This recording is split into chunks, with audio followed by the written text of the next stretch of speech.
The gunshot came before the thunder, sharp as a nail struck wrong, and every lamplight on Dry Willow's main street swayed in its glass.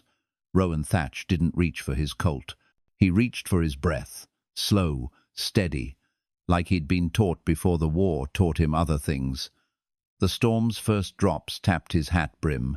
He stepped off the boardwalk and into the street where dust was already turning to paste. Behind him, Delilah Finch pushed open the Red Kestrel's doors. Piano strings still trembled from the sudden silence inside. "Marshal," she said, like addressing a splinter you couldn't dig out. "That wasn't no warning shot. Wasn't meant to be," Rowan answered. His voice carried the desert low and spare. "Came from the river end." Delilah followed his gaze, her earrings catching the lightning. "That had put it near the old March place." The name drew a line across Rowan's face. Willa March had buried a husband last spring and half a town's sympathy with him. Folks said she stopped talking to mirrors after the funeral, like she was afraid her reflection might repeat that cursed vow louder. Folks said a lot. Rowan trusted wind more than mouths. He started walking. Men ducked back inside doorways. Women gathered children away from windows. Dry Willow had learned to step aside when Rowan moved. Not for fear, for inevitability. Trouble liked him, and etiquette demanded the street be cleared for honored guests. At the river bend, cottonwoods leaned like eavesdroppers. The March house sat white and patient on its stone piers, front porch sagging, one shutter missing. Lightning washed the world to bone. Rowan saw two figures by the fence. One fell, the other slipped into darkness. He ran. Mud leaped up his trousers. Somewhere a dog howled, then thought better of it. The fallen figure was Preacher Amos Lark, breath clattering like a cheap tambourine. Blood seeped between his fingers, but the wound was a shallow crease along the arm, more warning than harm. A note lay plastered to the fence post by rain, pinned with a small iron nail driven too neatly to be chance. Rowan pulled the nail with his knife. The note came free, slick and stubborn. 3 words, black ink running in the wet. "Break the vow." "Marshal!" Amos wheezed, eyes wide in the lightning's afterglow.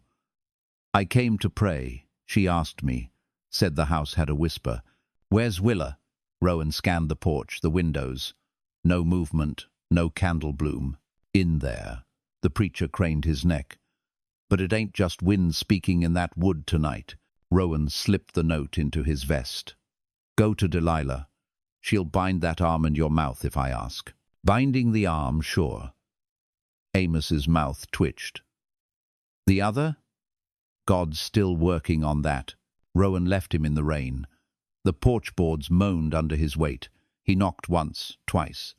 On the third, the door unlatched by itself. A small courtesy he didn't trust. Cold air breathed from the hallway, carrying a smell of iron and lilac.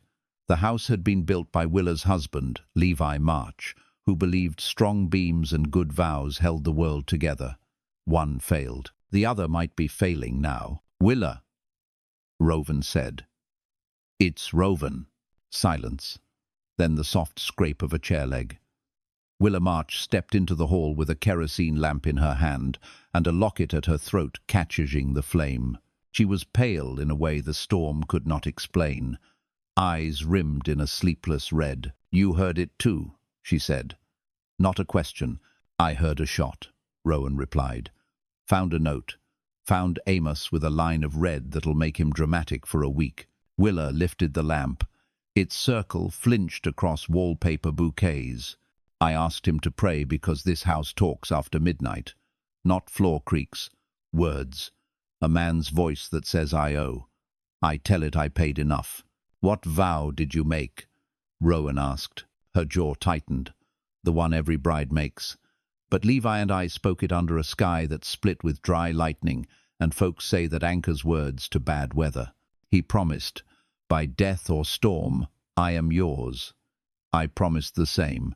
The storm came, death followed, and now a voice wants collateral." Rowan gestured toward the parlor. "May I?" She led him in. The room held the careful neatness of grief. A horseshoe hung above the mantel, turned to hold luck like a cup. Beneath it, etched faint into the plaster, were letters so shallow a man might miss them unless a storm-angled lamplight low. L plus W, a heart and a slash through it. Levi carved that the night before, Willa said. Said a mark on the wall makes a home stand taller. After the funeral, I scratched the line. Foolish.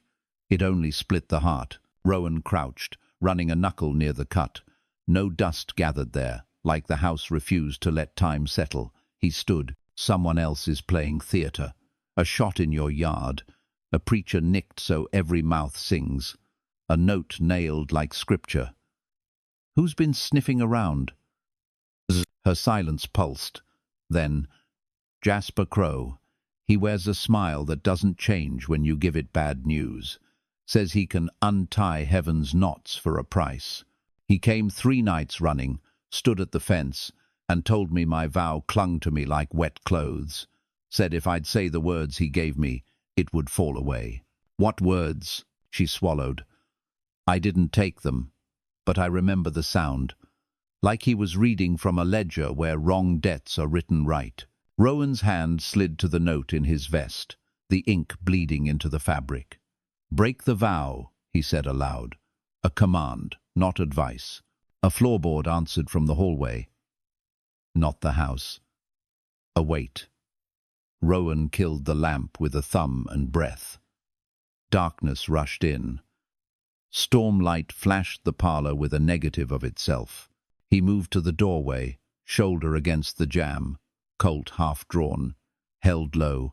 Another step in the hall, and with it, that smell again, iron and lilac, like rain through wire. Stay behind me, he whispered. Willa didn't argue. Rowan's eyes widened to the dark. He could trace the corridor by memory already, the umbrella stand like a silent soldier, the hat pegs like a hanging jury. He took one step, then another. Marshal, a voice breathed from the end of the hall. Gentle, almost amused. Even oaths can be arrested, but they don't post bail. Lightning struck so close the walls shook. In that blue-white flicker, Rowan saw the silhouette. A man with a brim low, one hand resting at his side, the other lifting something that wasn't a gun. It was a nail, long, black, old as a church door. The man touched it to the wall and the wood hissed like a kettle. Rowan raised his Colt and the barrel kissed the dark. Crowe, he said, you're trespassing. The man's smile arrived before his face. Marshal Thatch, you've come to witness paperwork. Step away, Rowan ordered. Crowe's nail pressed deeper.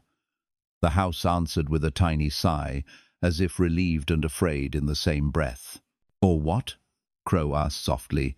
You'll shoot a contract? Rowan aimed at the nail and fired. The shot blew the hall into thunder. For a breathless second, nothing existed but smoke and recoil, and the stunned echo of wood. When the smoke cleared, the nail still stood, quivering, sunk to the head, and from somewhere within the walls a man's voice whispered, clear as rain on glass, Willa, you promised. The storm outside went dead quiet, as if the sky itself held its breath. The silence after that whisper was heavier than thunder. Willa clutched the lamp's cold handle, her knuckles chalk white. Rowan kept his Colt levelled at the nail, smoke curling like a serpent from the barrel. Crowe hadn't moved. His hat brim shadowed his grin, a grin that suggested every word in the world belonged to him already, waiting to be leased out. He tilted his head, as if admiring the craftsmanship of the curse embedded in the wall.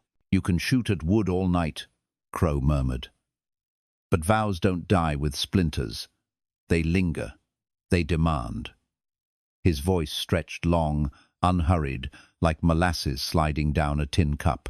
And this one, oh Marshal, it's starved, it's hungry. Rowan holstered the Colt slow. He didn't like to waste bullets on walls. He preferred aiming at hearts that beat. You've got until the storm cracks again, he said, low, calm, to leave this house, or I'll put your smile in the ground with the rest of your debts. Crowe's eyes glimmered like a coyote's in lantern light. He touched his hat brim in mock respect. then stepped back into shadow. 1 heartbeat, 2. The storm outside gave a distant growl. By the 3rd heartbeat, Crowe was gone. Only the nail remained, humming in the plaster. Willa's voice broke. "Marshal, what have you brought into my home?" Rowan shook his head. "Not me, him. But it's true vows don't go quietly." He turned to her, his tone steel wrapped in gravel. "Tell me everything Levi said that night. Every word. Don't leave out a breath." Willa sank into the parlor chair. The lamplight trembled as she relit it. "It was after the preacher left. Just us. The desert sky was mean with lightning. No rain yet. Levi held my hands, said, 'By death or storm, I am yours.' And I said it back. We kissed, and the thunder took it like applause. That's all." Rowan's gaze slid to the mantle, the carved heart with the slash through it. "And when Levi died," her lips quivered. "He was trampled. The horse spooked at a dust devil. Folks said the wind looked like a man walking. He called my name as the dust swallowed him. And then nothing." The lamplight guttered. For a breath, Rowan thought he heard another voice, like a thread through her words, a whispering echo that wasn't hers. He pushed it aside, one phantom at a time. A knock rattled the door. 3 sharp raps, too formal for Crowe, too bold for fear. Rowan crossed the hall, Colt drawn again. He opened the door to find Deputy Silas Pike, slick with rain, his badge catching stray lightning. "Marshal," Silas said, calm as a cat by cream. "Heard a shot.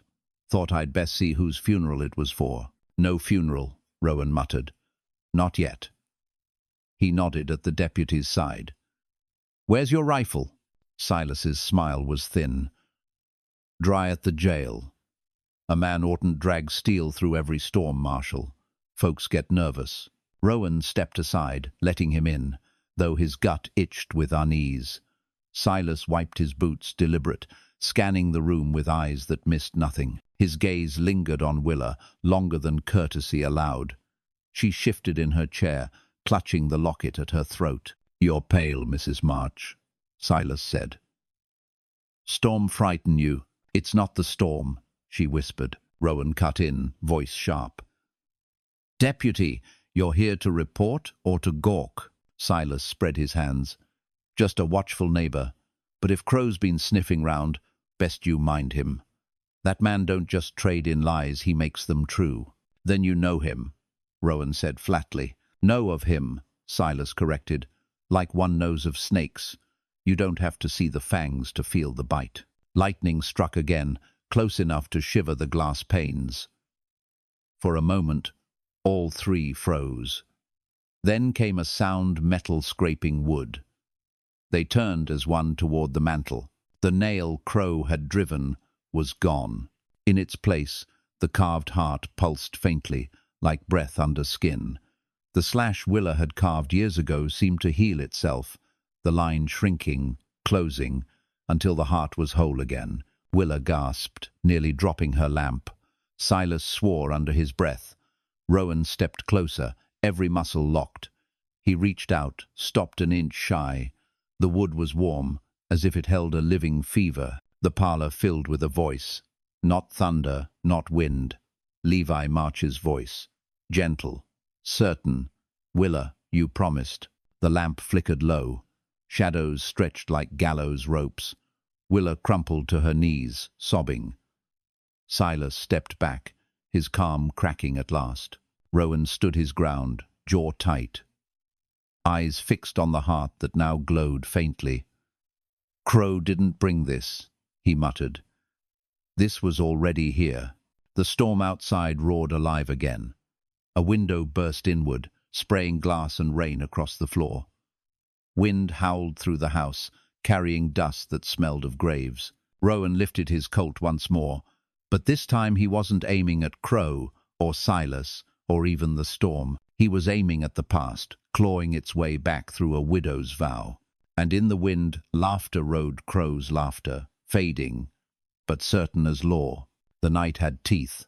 Every gust bit at the shutters, rattling the bones of the March house until it seemed ready to fold in on itself. Rowan held steady in the middle of the parlour, Colt raised, eyes narrowed on that glowing heart carved into the wall. It pulsed faint, red as ember, as though blood itself ran through old wood. Willa knelt in the spray of glass, her locket clutched tight, whispering her husband's name like a prayer or a curse. Silas Pike hovered near the door, caught between duty and dread, his badge glinting in the lamp's last flicker. The storm pressed against the windows, clawing to be let in. "Marshal," Silas said at last, voice taut, "tell me you've got a book for this. A law writ against dead men whispering." Rowan didn't lower his Colt. "Laws for the living. What's in this wall's older than any oath on paper." The voice came again, stronger now. Levi March, dead and dust, yet undeniable. "Willa, you promised. By death or storm, you are mine." The house shuddered with the weight of those words. Willa's sobbing stopped.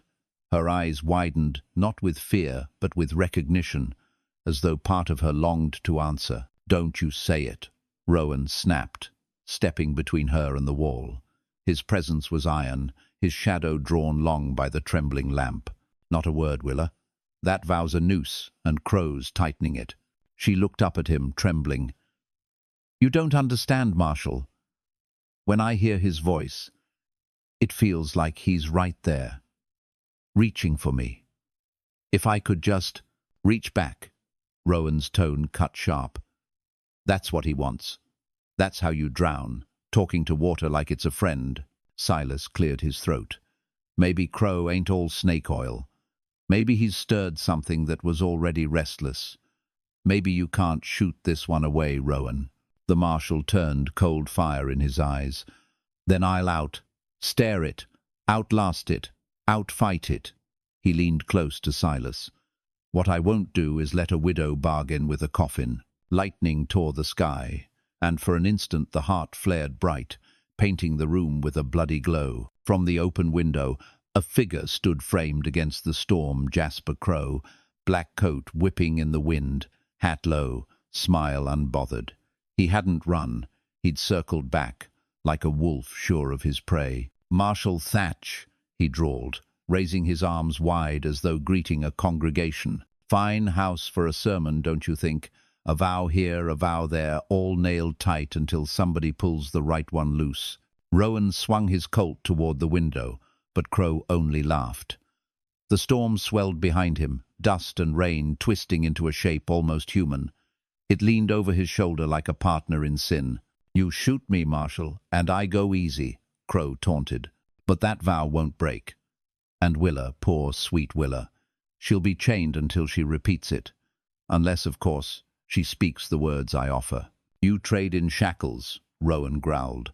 "But I've seen chains break." Crowe's smile never faltered. "Not these." Then his eyes shifted, sharp as a knife tip toward Silas Pike. "Though maybe your deputy already knows that. Don't you, Pike?" The room froze. Silas's jaw tightened. For a heartbeat too long, he didn't speak. Willa glanced at him, suspicion dawning in her tear-wet eyes. Rowan caught the hesitation and felt the storm outside wasn't the only betrayal brewing. "What's he mean, Silas?" Rowan asked, voice low, dangerous. Silas spread his hands, but the calm was cracked now. "Don't let him twist you. He's a liar." Crowe chuckled. "A liar, yes, but even liars keep ledgers. You remember the night Levi died, don't you, Deputy? Dust rose where no wind should blow. You saw it. You heard his last word. You've carried it like a brand ever since." Willa clutched her locket tighter. "What last word?" Crowe's grin widened, shark-like. "Not your name, widow. Not a prayer." He called for Silas. The lamp guttered and went out. Darkness swallowed them whole. Willa's gasp cut through the black, followed by the splintering sound of the heart in the wall, cracking open like something alive. And then silence, except for the storm breathing closer. If you enjoy this story, don't forget to like, share, comment, and subscribe for more tales from the Wild West. The dark pressed tight, thick as tar. For a moment, Rowan couldn't tell where the storm ended and the house began. He steadied his breath, listening past the silence, listening for lies that moved like men. A match struck. Willa lit the lamp again, her fingers trembling. The flame found Silas Pike's face first. Sweat gleamed on his brow, though the air was cold. His eyes flickered between Rowan and Willa, hunted and cornered at once. "Silas," Rowan said, his voice a slow drawl of warning. "Crowe's words don't rattle unless they're tied to a nail of truth.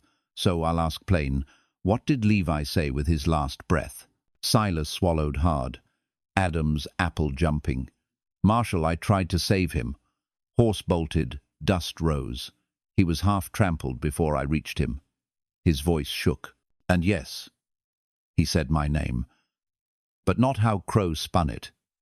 He was pleading, begging me to what? Willa's voice cracked, thin and sharp. She rose to her feet, locket trembling against her chest. To save him? Or to take him? The storm howled through the broken window, scattering papers across the floor like fleeing doves. The heart carved in the plaster throbbed brighter now, cracks spreading from its outline. From inside the wall came a sound wood splitting, breath dragging. Rowan kept his Colt low but ready. "Silas, finish your sentence before the house does it for you." Silas's mouth worked, then hardened. He begged me to keep Willa safe. Said if the vow dragged him under, I had to watch over her. His eyes slid to her, soft, heavy. I kept that promise. Maybe too close. Willa's face blanched. "You." The storm hissed her words away, but her eyes screamed betrayal. Rowan stepped between them before fury turned fatal. "So you've been carrying a dead man's charge," he muttered. "That don't make you guilty, unless you let Crowe twist it." At the mention of Crowe, the window rattled. Rowan turned. The drifter was gone from the frame, but the storm beyond had taken his shape, tall, hat-brimmed, arms wide like a preacher welcoming sinners. "Marshal!" Crowe's voice roared with the thunder, echoing through every wall. "The vow's a debt unpaid. Break it, and she's free. Keep it, and she's mine. But either way, blood signs the ledger." The heart in the plaster split wide, dust puffing out like breath. From the crack slipped a hand pale, familiar, a ring still circling its finger. Levi March's hand. It groped blindly, reaching for Willa. She staggered back, choking on sobs. "Levi!" Rowan shoved her behind him, his Colt raised. But he didn't fire. The barrel shook, not from fear, but from the weight of knowing bullets didn't kill what vows fed. Silas drew his own revolver at last, face twisted between horror and longing. "Marshal, tell me how to fight a ghost." "Not with lead," Rowan growled, "with truth." The hand withdrew. The crack sealed halfway, as though waiting, listening. Rowan lowered his gun and stepped closer to the wall. "Levi March, you spoke vows to bind love, not curses. Your death don't chain the living." The wall quivered, groaned. The heart flickered. But then Willa's voice rose, trembling, desperate. "No, Marshal, I swore it. I swore by death or storm. Maybe this is what I deserve." Crowe's laughter rolled through the storm, cruel and certain. "She said it herself. She is mine." Lightning blasted the yard, bleaching the parlor white. And in that blinding flare, a shape stepped from the heart, broad-shouldered, familiar, face half-rotted with dust. Levi March stood in his own home again. Willa screamed. Silas cursed. Rowan lifted his Colt. Finger taut on the trigger. The dead man raised his eyes empty, endless, and spoke one word that silenced them all. "Promise." The word hung in the parlor like a noose. Promise. Willa staggered back until her shoulders struck the wall, lamp quivering in her hand. Silas leveled his revolver but couldn't find the strength to fire. Rowan stood his ground, jaw tight, Colt steady, though even he felt the weight of that single word settle like dust in his chest. Levi March's figure loomed, half man, half storm. His boots left no mark on the floorboards. yet the wood creaked beneath each step. Rain streamed down his face, though the ceiling above held dry. His eyes, hollow yet searching, never left Willa. "Levi," she whispered, voice breaking. "You're gone. I buried you." The figure tilted its head, dust falling from his hat brim. "By death or storm, you are mine," it rasped. Death came. The storm followed. "The vow holds." Rowan's voice cut through, sharp as iron. "She owes you nothing, March. A vow twisted into a curse ain't binding. You're being used." The ghost's gaze flicked toward him, empty sockets burning faint with lightning. "Used? Crowe," Rowan said. "He's twisting your words into chains. That nail in the wall wasn't your hand." From the broken window came a laugh, soft at first, then swelling until it rattled the shutters.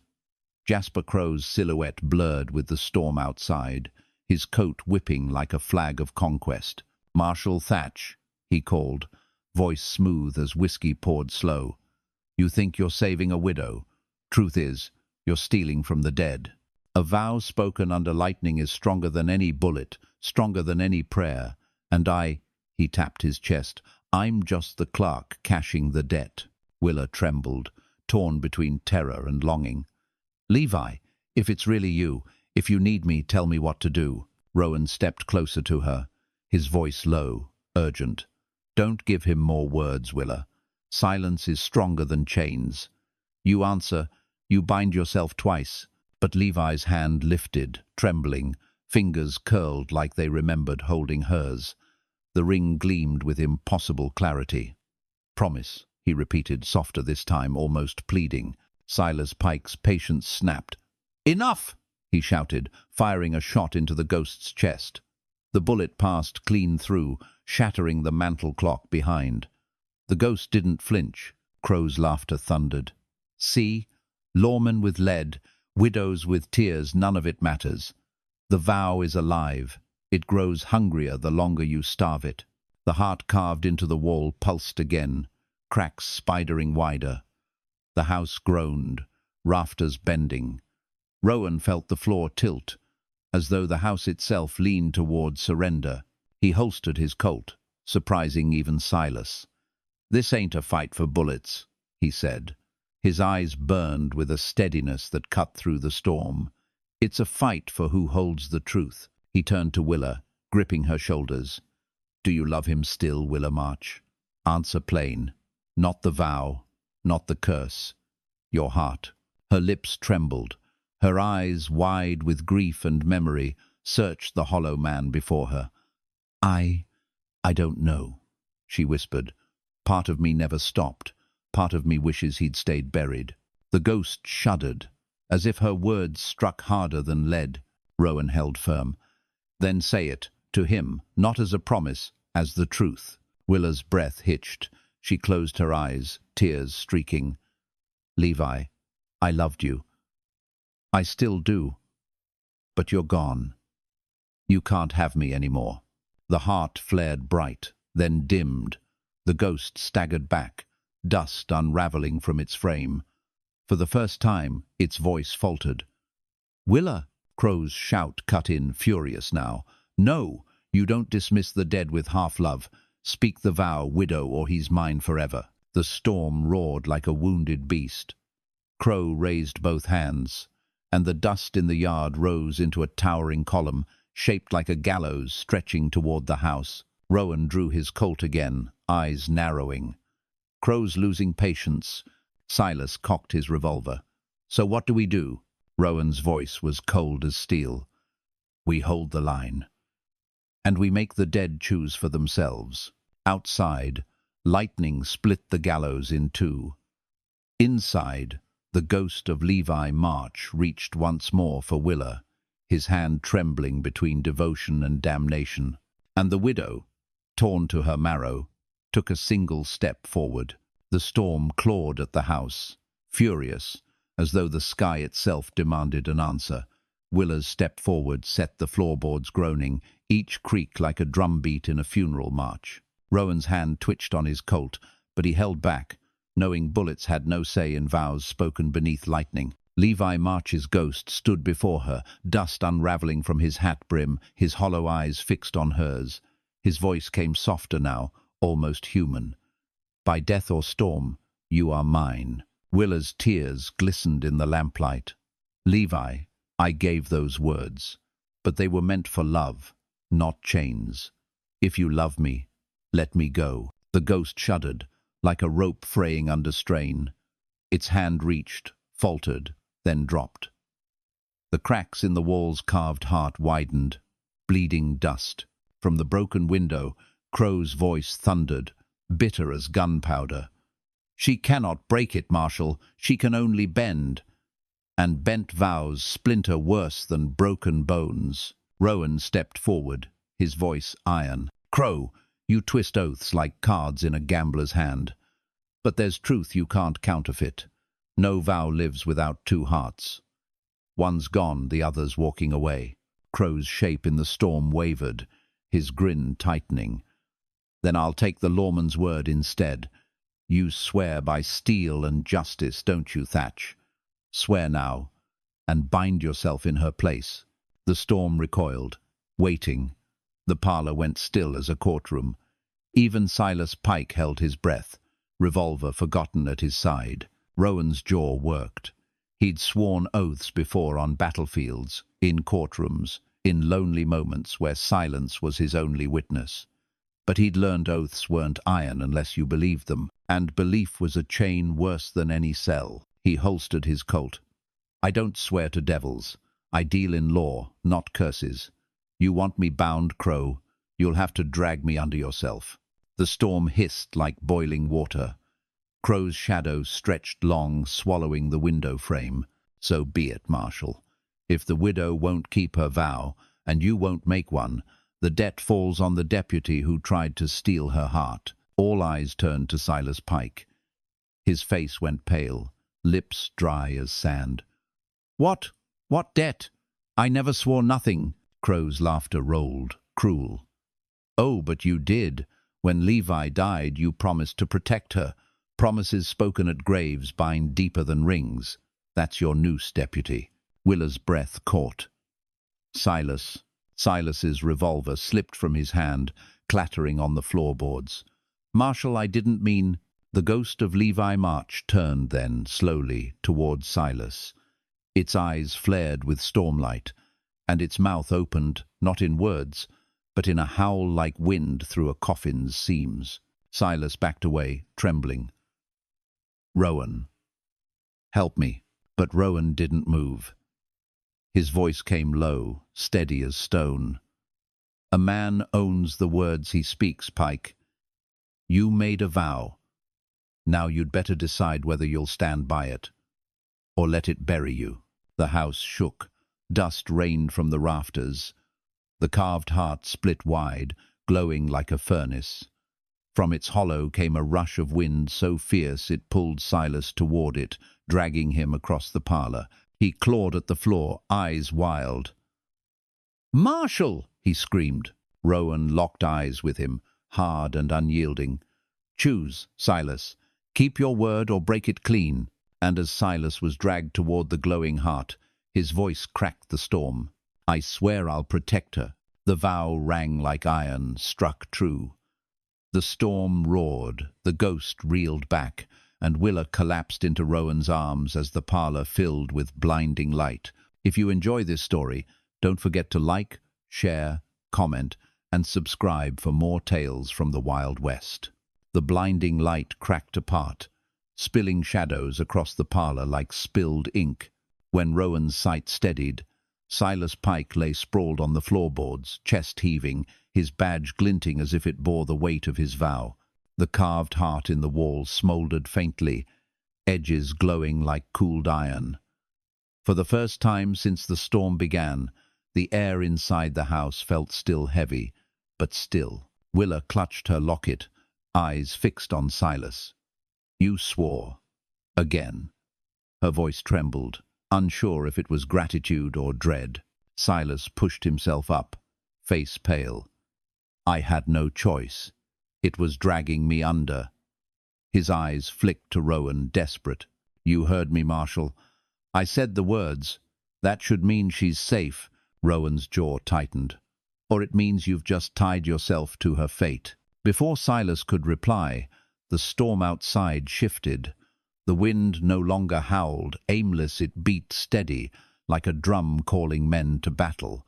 In the broken window frame, Crowe's figure reappeared, sharper than before, no longer just shadow but flesh and grin. His eyes glowed faint with stormlight.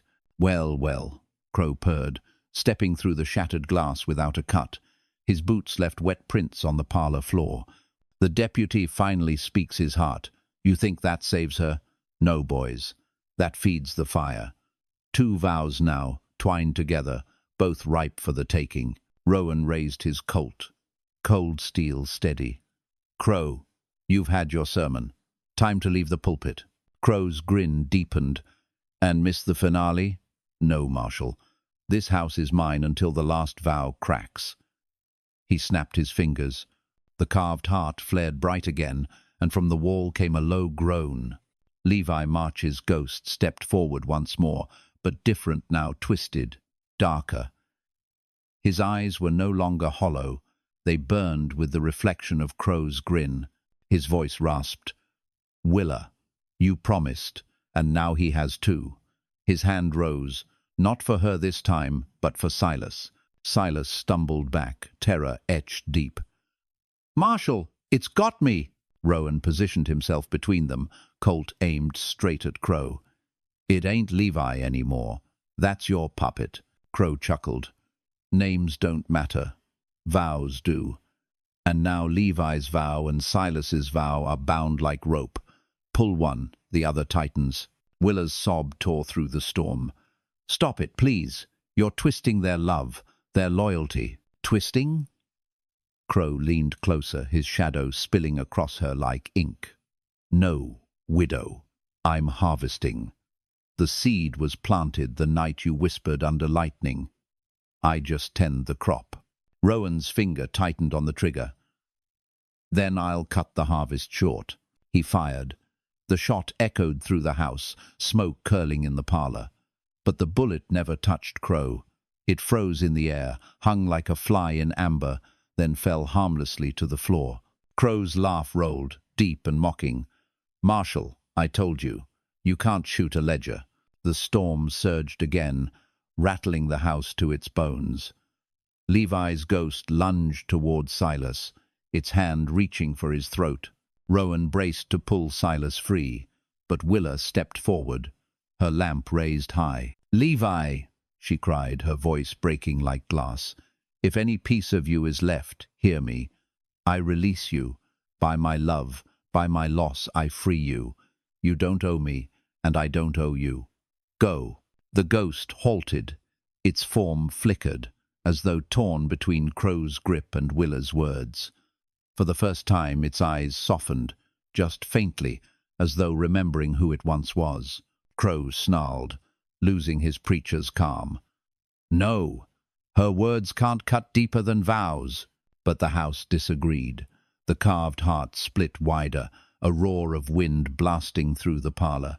The ghost of Levi March staggered, torn between shadow and light, Crowe's laughter and Willa's sobs.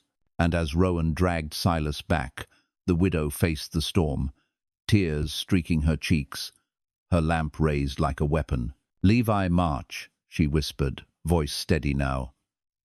You are not my chain. The ghost screamed, Crowe cursed, and the storm crashed inward, drowning the house in a fury of light and dust.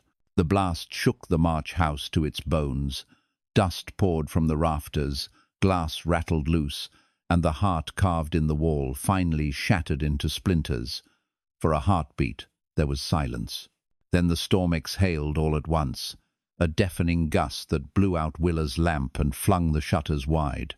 When the dark cleared, Levi's ghost was gone. Only the ring that once bound his vow clinked against the floorboards, rolling in a slow circle before resting at Willa's feet. She knelt, breath shuddering, staring at it as though it might still burn her fingers. But it lay cold. Still. Rowan holstered his Colt with a slow breath. It's done, he said. though his voice carried no triumph. He knew curses never left so clean. Crowe still stood in the room, though his grin had faltered. His outline flickered, as if the storm outside couldn't quite decide whether to hold him whole. Yet his eyes gleamed with cruel certainty. "Well," he murmured, brushing dust from his coat, "the husband's gone, but the deputy remains, and a fresh vow's easier to harvest than a rotten one." Silas Pike staggered up from where Rowan had dragged him. His chest rose and fell fast, his badge hanging crooked. "Marshal," he rasped, "I swore to protect her. That can't mean—" "It means exactly what he says," Rowan cut in. His gaze never left Crowe. "You swore with your whole heart, Pike. Now Crowe'll bleed it dry if you let him." Crowe tipped his hat mockingly. "Marshal, you always did have a way with words. But words are my business. And Deputy Pike's brand new oath. Oh, it shines bright. I could build a church from it." Willa rose slowly, ring clutched in her palm. Her face was pale, streaked with tears, but her eyes blazed now with something stronger. "You won't touch him." Crowe's grin returned. "And what will you do, widow? Swear again?" "Each vows another knot, and I have all the rope." Rowan stepped between them, voice flat as desert stone. "You talk too much, Crowe. That's how I know you're afraid." Crowe's smile wavered, just a flicker, before hardening again. He spread his arms wide. "Then prove me wrong, Marshal. Step outside. Let's see if your bullets hold better under open sky." The storm howled through the broken windows, answering like a congregation. Rowan didn't blink. "You want me, Crowe? You'll have me." He glanced back at Silas and Willa. "Stay inside. Don't break the silence, no matter what you hear." "Marshal," Willa began, but Rowan shook his head once, firm. He stepped past Crowe, out into the storm. The night swallowed him in rain and dust. Crowe lingered at the threshold, turning once more to Willa and Silas. His grin curled sharp as a blade. Pray for him, if prayers still work in Dry Willow. Then he was gone, following Rowan into the storm. Inside, the house creaked, empty but watching. The ring in Willa's palm burned cold, and Silas Pike's vow still clung to the air like a noose waiting for a beam. And outside, under the lightning, two men faced each other, one with a Colt, one with a storm. The street of Dry Willow was no longer a street. It was a river of mud and lightning, every clap of thunder hammering the town deeper into fear. Doors barred, lamps snuffed. Only the Red Kestrel saloon kept its windows lit, though no music played within. Folks huddled in silence, listening to the storm that had chosen their town for its battleground. Rowan Thatch stood in the center of the road, rain coursing down his hat brim, his Colt steady at his side. Across from him, Jasper Crowe loomed like the storm-given flesh, coat whipping, boots sinking in mud without weight, eyes burning with the ledger of every broken vow he had ever stolen. "You've worn the law too long, Marshal," Crowe called, his voice carrying clear through the storm. "Law is nothing but promises folk can't keep. That's why I'll always win."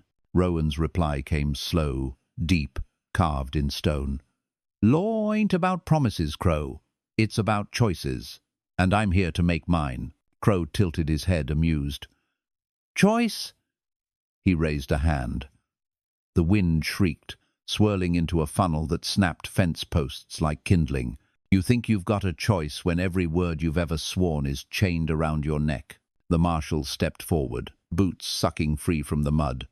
"I swore to protect this town, that vow stands, but it ain't a chain, it's a road. And I walk it by choice, not fear." Lightning split the sky, showing Crowe's grin twisted into something almost feral. "Then walk it straight into your grave." The storm lunged. Wind slammed into Rowan, throwing him back against a water trough. His Colt fired by instinct, muzzle flashing, but the bullet vanished into dust. Crowe laughed, the sound rolling like thunder. "Steel can't kill words, Marshal," Crowe boomed. "Your oaths are nothing but tinder for my fire."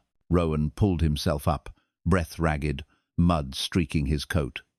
"Maybe. But words can kill you, Crowe, and I've got plenty." Crowe sneered, lifting both arms. The wind rose, forming a noose of dust and rain that tightened around Rowan's chest. His breath choked, ribs straining. Crowe stepped closer, savoring the Marshal's struggle. "Say it, Thatch. Swear anything. Swear everything. And it will all be mine." Rowan's eyes narrowed through the pain. He spat blood into the mud and growled, "I swear. You'll never own me." The noose faltered, just a flicker. Crowe's grin twitched. "Empty words," Crowe hissed. "Empty as the graves you've left behind." But Rowan saw the crack. He dragged air into his lungs, forcing his voice steady. "Not empty. Stronger than your tricks. Because my vow don't bind me, it frees me. I choose it, Crowe, and that's why you'll lose." The noose burst, shredded by Rowan's defiance. The storm staggered back as if struck. Crowe's eyes widened, his outline flickering. From the saloon's porch, the doors creaked open. Delilah Finch stood there, rifle in hand, her voice carrying sharp. "Marshal ain't alone, Crowe. You've got the whole damn town against you." Shadows moved behind her townsfolk, pale with fear but armed, stepping into the storm. One by one, they raised lanterns, their light cutting into the gale. Crowe snarled, retreating a step. "Fools. Every one of you. Do you think numbers matter against vows? I could break you all with a whisper." Rowan lifted his Colt, steady once more. "Not tonight. Tonight, the town speaks louder than your storm." The lightning flared, brighter than before, as the townsfolk's lanterns burned against the dark. Crowe's grin twisted into fury, his body unraveling with the storm around him. But even as his form shook, his voice roared through dry Willow. "This ledger isn't finished, Marshal. I'll take a heart before dawn hers or yours." And with that, the storm collapsed inward, Crowe's figure vanishing in a roar of dust and silence. Rowan lowered his Colt, mud dripping from the barrel. His eyes turned toward the March house, where Willa waited, clutching a vow too fragile to hold and too heavy to release. The fight wasn't over. Crowe had promised as much. If you enjoy this story, don't forget to like, share, comment, and subscribe for more tales from the Wild West. Dry Willow held its breath after the storm collapsed. The lanterns flickered weak against the dripping silence, townsfolk clutching rifles and shotguns that suddenly felt like toys. Mud ran through the street in sluggish streams, carrying away broken fence posts and shattered shingles. Rowan Thatch stood in the mire, Colt lowered but not holstered, eyes locked on the March house at the edge of town. He knew Crowe wasn't gone. Vultures don't leave until they've had their fill, and Crowe had promised he would take a heart before dawn. Delilah Finch stepped off the saloon porch, rifle resting against her shoulder. "Marshal," she called, boots sucking in the mud. "You think you scared him off?" Rowan shook his head. "No, just forced him to change his angle. He'll be back." The townsfolk muttered, uneasy, glancing toward the widow's house. Someone whispered, "Why's he after her? Ain't she lost enough already?" Rowan turned, his gaze steady. "Because loss leaves cracks, and Crowe slides in through cracks like a snake." He started toward the March house, every step heavy with the weight of mud and prophecy. The people parted for him, silent, some touching their hats as though he walked into church. Silas Pike staggered from the saloon's edge to meet him, pale and battered, his badge hanging loose. "Marshal," Silas rasped, "Crowe's not after me anymore. He's after her." "And I can't," Rowan cut him off. "You made a vow, now you live it. Don't waste your breath on fear." Together they pushed through the broken gate. The March house loomed, shutters banging loose, its walls groaning with storm's memory. Inside, the air carried the faintest smell of lilac and iron. Willa stood in the parlor, lamp lit again, the ring still clutched in her palm. Her face was set, no longer trembling but carved in grief-hardened resolve.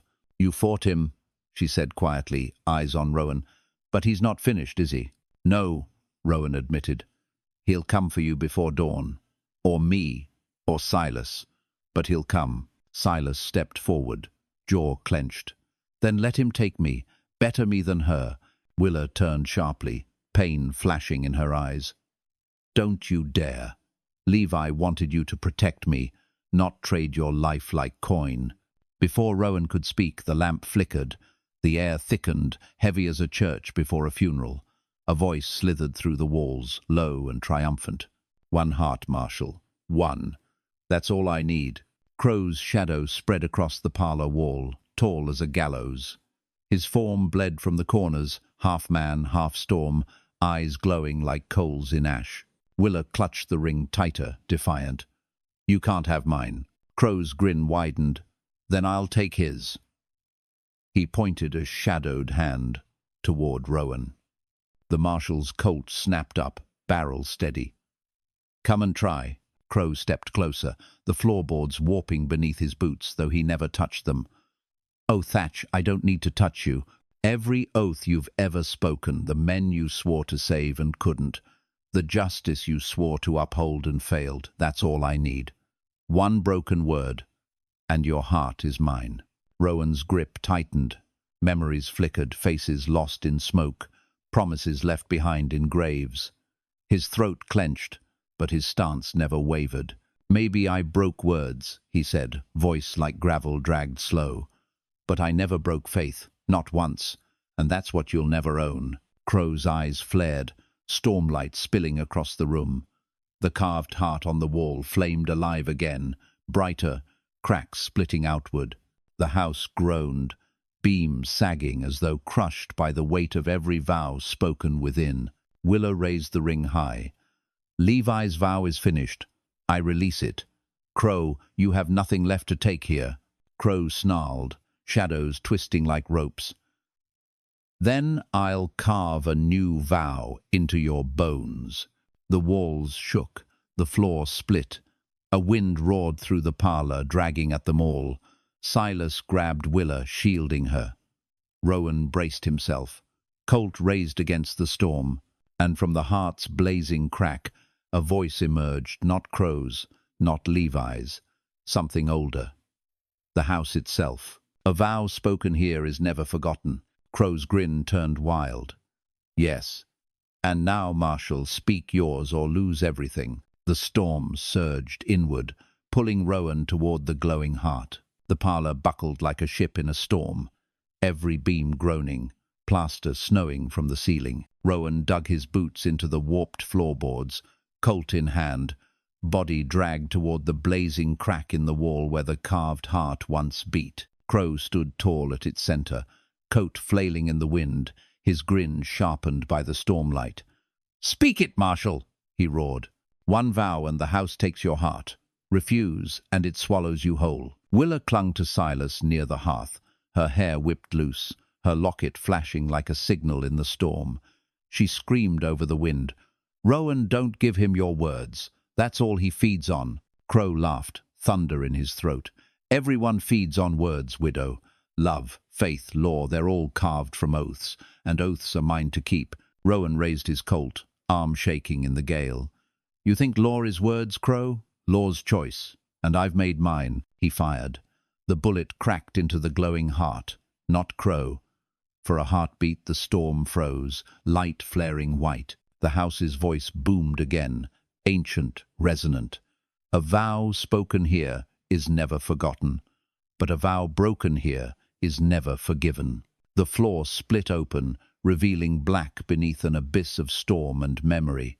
The wind yanked harder, pulling Silas toward the chasm.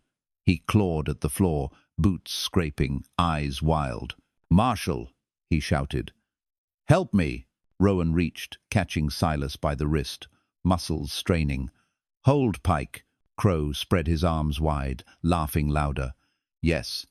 Let him fall, Marshal. Break your vow to save him, and his heart is mine. Keep your word and yours is mine. Either way, I win." Willa shoved free of Silas's grip, stumbling toward the crack. She lifted Levi's ring high, voice fierce through the storm. "This vow doesn't belong to you, Crowe. It belongs to us, the living." She hurled the ring into the blazing fissure. The gold melted in the light, flaring like a Sunday beam. Crowe's grin faltered. No. The heart erupted, the house screaming like thunder in pain. The gale snapped back, blasting outward instead of in.